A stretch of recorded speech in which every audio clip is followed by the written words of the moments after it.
For this first exercise, we're going to start with a fairly simple class definition. We're going to define a person class.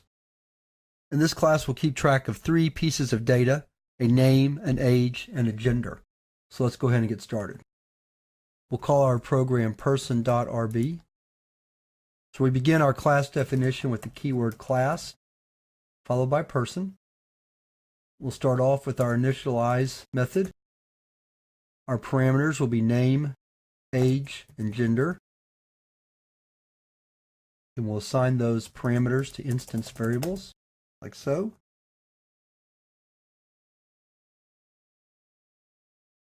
Then we'll define a toString method, where we'll add a little heading, followed by an instance variable, and then a new line. And we'll do the same thing for age and gender.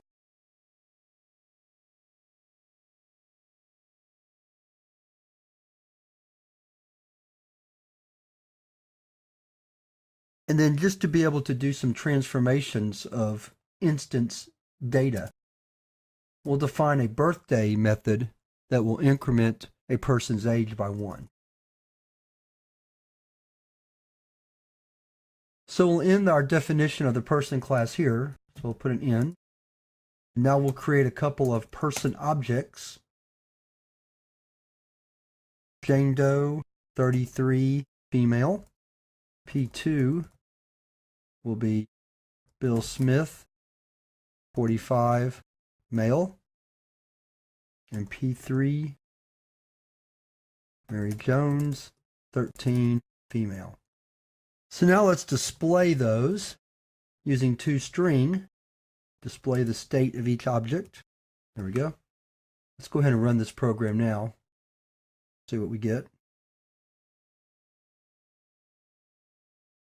There are three objects: Jane Doe, 33, female; Bill Smith, 45, male; Mary Jones, 13, female.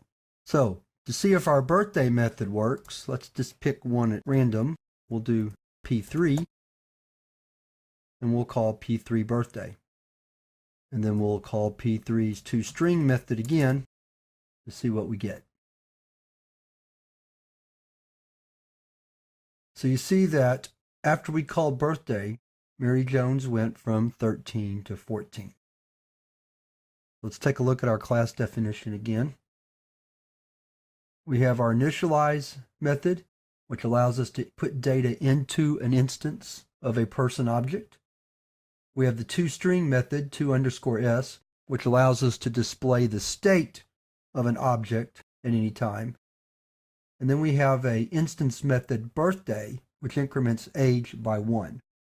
Then we created three new person objects called the toString methods, called the birthday method on P3, then called P3's toString method again to make sure that the age changed from 13 to 14, which it indeed did, as we can confirm with our output one more time.